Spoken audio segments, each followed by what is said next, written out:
रामकृष्ण हरी. या भागामध्ये आपण श्री संत एकनाथ महाराजांच्या विवाहाबद्दल जाणून घेणार आहोत. पैठणातला गोकुळाष्टमीचा उत्सव अवघ्या पंचक्रोशीत गाजला.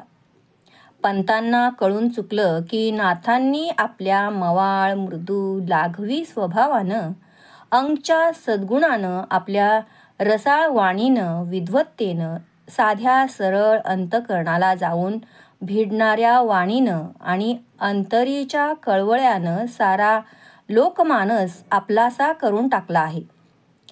नाथ हे त्यांचं दैवतच बनलं आहे. नाथांचे सारे काही त्यांना आदर्श अनुकरणीय वाटू लागले आहे.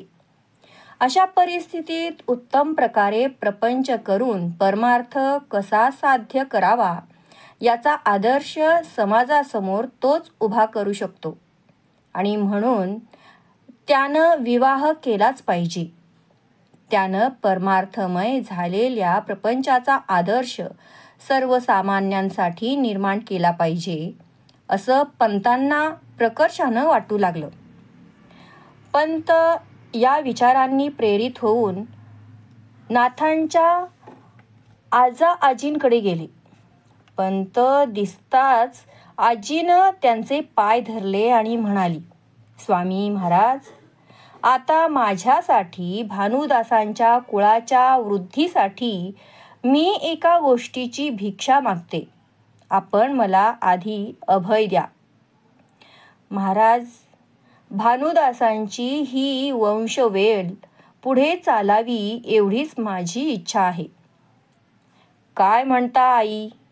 अहो, जो विचार माझ्या मनात आला तो तुम्हाला प्रथम सांगायला म्हणून मी आलो आणि तो तुम्हीच मला सांगून टाकला. श्री नारायणाचीच ही इच्छा म्हणायची. थांबा, आपण हा विचार एकोबाला सांगून टाकू. असे म्हणून पंतांनी एकोबाला बोलावणं पाठवलं. एकोबा लगबगीनं पंतांसमोर हात जोडून उभे राहिले आणि म्हणाले, काय आज्ञा आहे गुरुजी? अरे, तुझ्या आजीची काय इच्छा आहे बघ. आजीचं मनोगत आपण जाणता आणि आपलं मनोगत आजीही जाणते. मी आपल्या आज्ञेबाहेर नाही महाराज. तर मग तू विवाहबद्ध हो आणि सर्वसामान्यांना प्रपंच करून परमार्थ कसा करावा हे तूच आपल्या उदाहरणातून दाखवून दे. जशी स्वामींची आज्ञा. आजीनं 4 लोकांत नाथांच्या लग्नाचा विषय काढताच नाथ लग्न करणार अशी वार्ता सर्वत्र पसरली. ती ऐकून शेजारच्या गावचे एक सुखवस्तू सद्गृहस्थ पैठणला आले. त्यांनी नाथांचं कीर्तन ऐकलं. त्यांच्या मृदू मवाळ व्यक्तिमत्वानं, विद्वत्तेनं आणि रसाळ वाणीनं ते भारावून गेले आणि या तरुण मुलाला आपली लावण्यवती आणि गुणवती मुलगी द्यायचं त्यांनी मनात निश्चित केलं. लगेच दुसरे दिवशी ते नाथांचे आजे चक्रपाणी यांना भेटले आणि म्हणाले, बाबा, आपण थोर भाग्यवान आहात. आपला नातू सर्वांच्या आदराला पात्र झाला आहे, पण तो एक थोर विद्वान आणि संत सत्पुरुष म्हणून अजरामर होणार.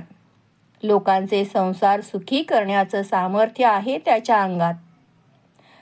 नारायणाची आणि सद्गुरूची कृपा आहे त्याच्यावर. पण आधी आपला संसार सुखी करून त्याचा आदर्श ठेवावा लागतो सर्वांपुढे. खरं आहे तुमचं म्हणणं. माझी एक देखणी आणि सुस्वभावी मुलगी आहे. नाथांचा संसार जगन्नाथाचाच संसार म्हणून करेल. ती नाथसून म्हणून आपण तिचा स्वीकार करावा अशी माझी इच्छा आहे. चक्रपाणींनी त्या सद्गृहस्थांच्या म्हणण्याला होकार भरला आणि नाथांच्या विवाहाची वार्ता साऱ्या पैठणात वाऱ्यासारखी पसरली. मुहूर्त निश्चित ठरला. चक्रपाणींचं घर आल्या गेल्यानं भरलं. नाथ सर्वांचेच लाडके. त्यांना मदत करायला लोक धावून आले. आया बाया कामाला लागल्या. सुतार गवंडी न बोलवता आले. चक्रपाणींचं घर डागडुजी करून सजवलं. सर्व प्रकारची तयारी पूर्ण झाली आणि ठरलेल्या शुभ मुहूर्तावर नाथांचं लग्न पार पडलं. गिरिजाबाई नाथांच्या अर्धांगी झाल्या आणि नाथांनी गृहस्थ आश्रमात पदार्पण केले. गिरिजाबाई खरोखरीच जशी देखणी होती तशीच स्वभावी, सालस, कामसू आणि न कंटाळता आल्या गेल्याचं आगत स्वागत करणारी मनमिळाऊ होती. नाथांचं मनोगत तिनं जाणलं. लवकरच या संसाराचा फार मोठा भार आपल्यालाच उचलायला पाहिजे या उमेदीनं ती नाथांना साथ देऊ लागली. गिरिजा आणि नाथांचा एक जीवाभावाचा आप्त उद्धव काबाड कष्ट करून नाथांचा प्रपंच उचलून धरू लागला. नाथांना कुठं होता वेळ प्रपंचात लक्ष द्यायला. रात्रंदिवस लोककार्यात दंग. लोकांची दुःख आपल्या हृदयस्पर्शी उपदेशवाणीनं हलकी करायची, त्यांना सन्मार्गाला लावायचं, त्यांचे अश्रू पुसायचे, यातच त्यांचा सारा वेळ जाई.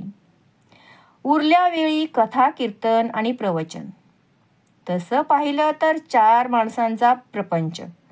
पण नाथांचा प्रपंच 4 माणसांपुरता राहिला होता कुठे? आला गेला पै पाहुणा यांनी घर नुसतं गजबजून गेलेलं. गिरिजाला आणि उद्धवाला सारी कामं झेपणार नाहीत म्हणून की काय, घरकाम करायला एक गडी येऊन राहिला. हा कोण, कुठचा, कुणाचा कोण जाणे.